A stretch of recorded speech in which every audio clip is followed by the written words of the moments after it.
하나님 말씀을 읽겠습니다. 창세기 1장 20절부터 22절까지의 말씀입니다.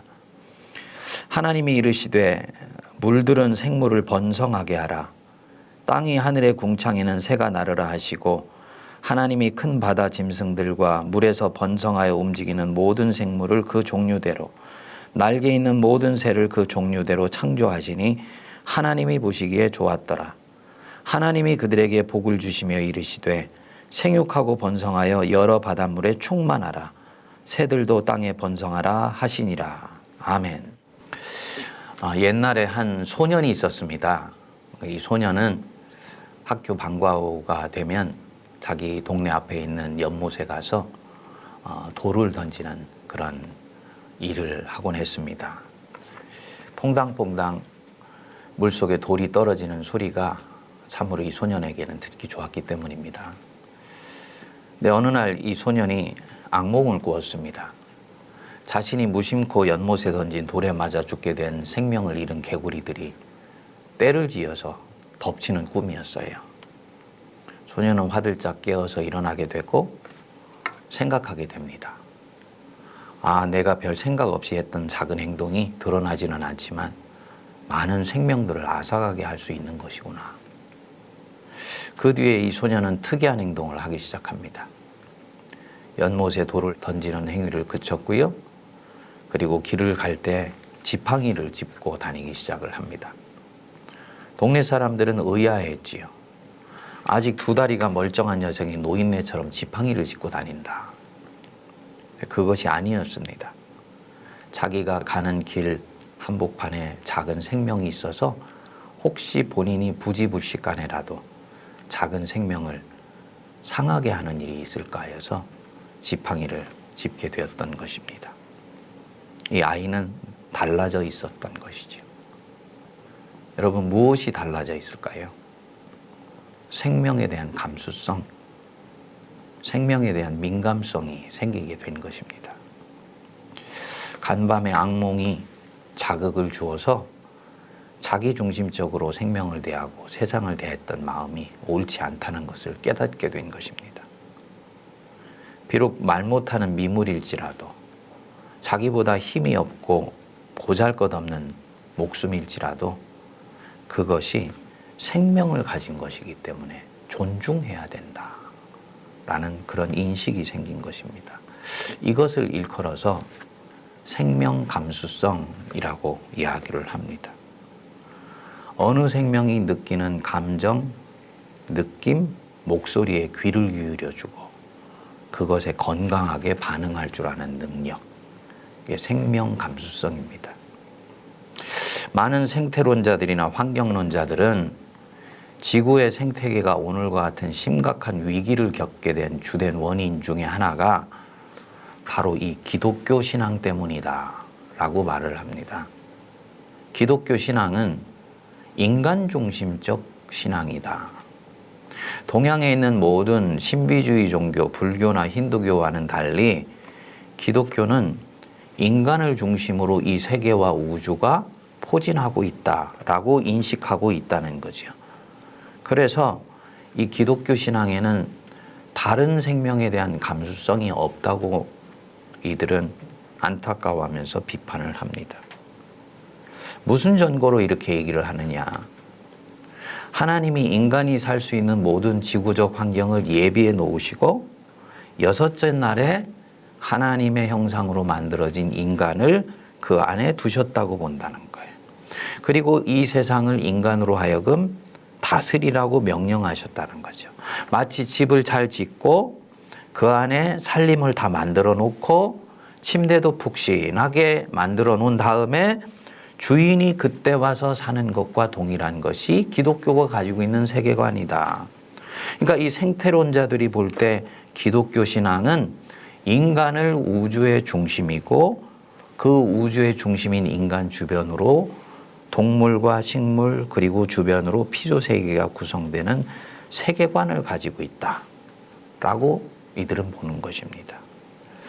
이 비판이 전혀 근거가 없는 것은 아닙니다. 솔직히 말하면 우리가 17세기에 근대가 시작된 이래로 성경을 그렇게 해석해 왔어요. 창세기 1장 28절에 보면 성경은 분명히 말씀합니다. 생육하고 번성하여 땅에 충만하라. 모든 생물을 다스리라. 인간에 대한 문화 명령이고 생명에 대한 지배권을 얘기하는 것이라고 우리는 인식해 왔습니다. 그래서 기독교인들은 이 말씀이 인간이 전 생태계를 다스리고 배타적으로 지배하고 컨트롤할 수 있는 권한을 하나님이 주신 것이라고 받아들였습니다. 여러분, 이것은 말씀이 잘못되었기 때문이 아니고 이 말씀에 대한 해석이 잘못되었던 거예요. 오늘 우리가 읽은 본문 말씀을 보시면 20절 보십시오. 하나님이 이르시되 물들은 생물을 번성하게 하라 그랬습니다. 그러니까 창조주 하나님이 물을 만드신 이유가 뭐냐?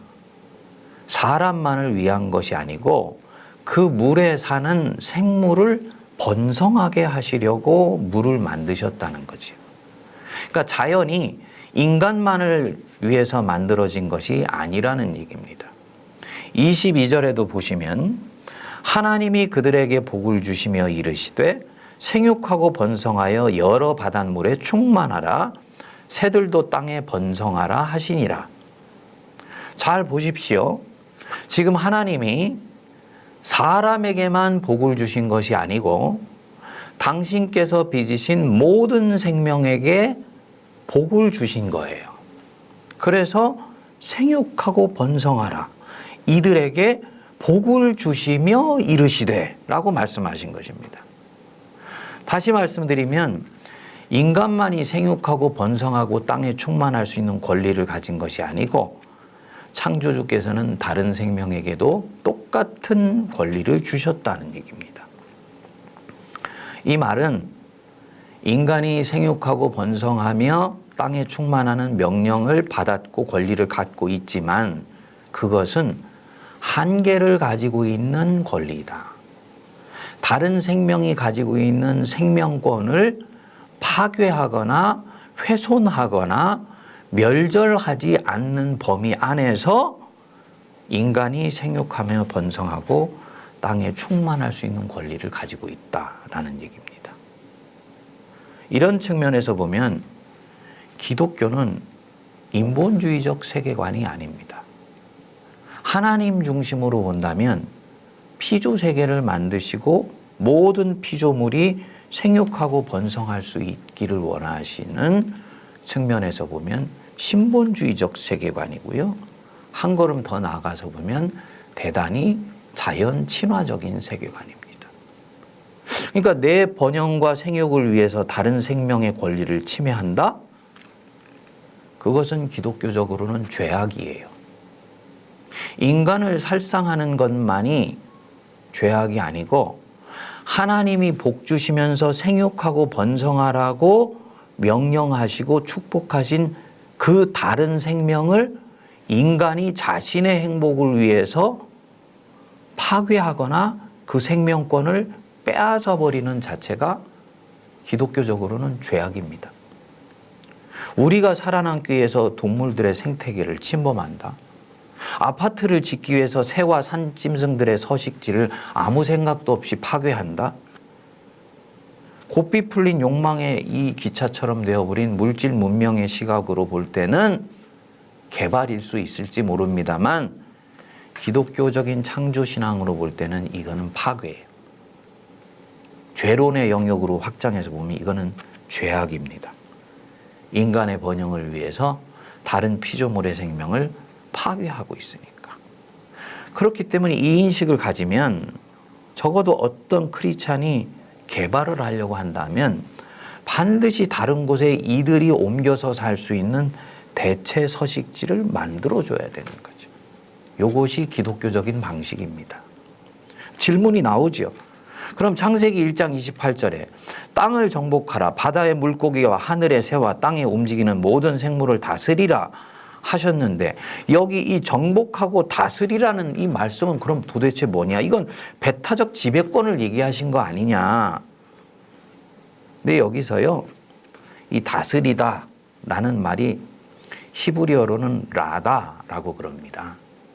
본래의 뜻이 다스리다, 살게 하다, 살리다, 경영하다라는 뜻입니다. 그러니까 이 라다라는 것은 하나님의 동산을 아름답게 경영하는 이미지예요. 아담과 하와가 하나님이 주신 에덴 동산을 잘 가꾸고 돌보는 것, 이게 라다의 이미지입니다. 그러니까 라다한다라는 것은 내 생명과 행복과 안위를 위해서 마구마구 파헤치거나 마구마구 훼손할 수 있는 권한을 얘기하는 것이 아니고 하나님이 주신 동산을 청지기가 되어서 잘 다스리고 경영하고 살려내는 것을 말하는 것입니다.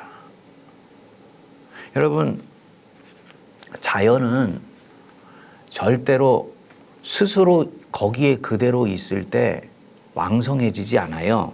그거는 자연론자들의 인식이고 기독교 신앙으로 봤을 때는 그렇지 않습니다.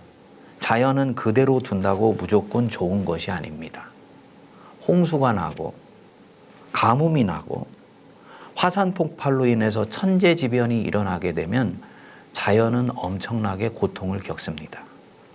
그때 이것을 잘 다스리고 관리해서 그 자연이 아름답게 창조주의 정원으로 계속 살아갈 수 있도록 하는 것.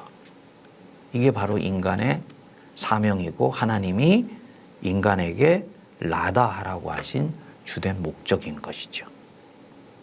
그래서 사도 바울은 이 창조의 신비를 꿰뚫어 보고 인간의 사명을 꿰뚫어 봤기 때문에 로마서 8장에서 피조물이 탄식하는 가운데 하나님의 아들들의 나타남을 기다리고 있다고 말씀한 것입니다.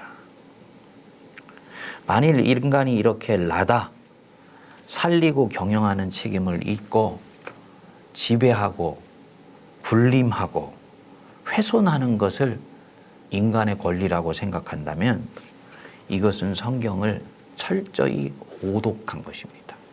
명백히 죄악이에요. 지금 우리의 문명은 욕망이라는 이름의 전차를 타고 끝을 향해 달려가고 있어요. 이번 코로나를 통해서 우리가 지금 추구하고 가고 있는 이 물질주의적 소비 문명이 더 이상 지속 가능하지 않다라는 것을 경종으로 알려주었습니다. 그런데 안타깝게도 코로나가 끝나가는 시점에 보니까 우리 많은 사람들은 본래 있었던 그 자리로 되돌아가려고 합니다. 교회가 이것에 대해서 아무 말도 하지를 않는 거예요. 이 물질주의 소비 문명이 집단으로 죄를 짓고 있는데 인간만 편리하면 된다고 생각하고 하나님의 명령을 외면하고 문명을 꾸짖어주는 예언자가 되려고 하지를 않습니다. 오히려 눈 감아주고 심지어 동조하기까지 합니다. 저도 그 중에 한 사람입니다. 우리 모두가 지금 엄청난 죄를 저지르고 있는 것이지요. 어떤 분들은 얘기합니다. 구약 성경에 생명 감수성을 얘기하고 환경에 대해서 강조하는 구절이 어디 있느냐. 구석구석에 나와요. 창세기 1장 말할 것도 없고요. 레위기에 나오는 희년법, 안식년법, 전부 하나님이 만드신 창조 세계를 인간이 문명을 발전시키면서 훼손하지 못하도록 브레이크를 걸어주는 것입니다. 세세한 부분으로 들어가 보면 출애굽기 23장 4절에 이런 말씀이 나옵니다. 너희가 원수의 소나 나귀가 길을 잃고 헤매는 것을 보거든 그에게 끌어다 주어라. 이것은 원수 사랑의 계명만이 아닙니다. 원수는 미워도 그 원수가 부리고 있는 애꿎은 소나 나귀가 생명을 해하도록 하면 안 된다. 그것이 길을 잃고 헤매거든 그 짐승의 생명은 소중히 여겨서 원수에 대한 미움을 그가 부리는 짐승에게 투사하면 안 된다. 생명권에 대한 주님의 인식입니다. 레위기 19장 9절에도 이런 말씀이 나옵니다. 너희는 추수할 때 곡식을 밭 구석구석까지 다 거두지 말고 또 떨어진 이삭도 줍지 말라. 왜냐? 첫째로는 그 지역에 있는 객과 고아와 가난한 자들이 와서 이삭 줍기를 할 수 있기 위해서요. 두 번째로는 공중의 새와 짐승들을 위해서입니다. 하나님이 창조주로서 자기의 피조 세계를 얼마나 극진히 살피시고 돌보시는지를 보여주는 대목이에요. 그래서 사도 바울이 로마서 8장에서 피조물에 고대하는 바는 하나님의 아들들이 나타나는 것이다. 그들이 고통하고 신음하고 있는 이 피조세계, 피조세계 자신 또한 인간의 죄악으로 인해서 타락했기 때문에 그것을 회복하는 일에 타는 목마름으로 이들이 기다리고 있다고 말씀한 것입니다. 이런 면에서 우리 기독교인들은 지금까지의 그릇된 자연관을 회개해야 됩니다. 죄악으로 인해서 우리 안에 무뎌진 생명 감수성을 회복해야 돼요. 성령이 오시면 인간이 자기중심적인 세계관을 벗어나죠. 타인에 대한 관심을 갖기 시작하죠. 이 사람이 더 성화되기 시작하면요, 인간 중심적인 세계관을 벗어나서 생명 전체를 끌어안는 새로운 세계관으로 지평이 열려가는 거예요. 이거는 성령의 운동이 나아가시는 방향입니다. 이 아름다운 인식들이 우리 안에 확산되어서 진정으로 하나님의 동산인 이 지구의 정원사로서의 역할을 신실하게 감당하고 라다할 수 있는 우리 모두가 될 수 있게 되기를 바랍니다. 그래서 모든 생명이 공존하고 공생하고 공영하게 해서 하나님께 영광 돌리는 우리 모두가 되기를 바랍니다.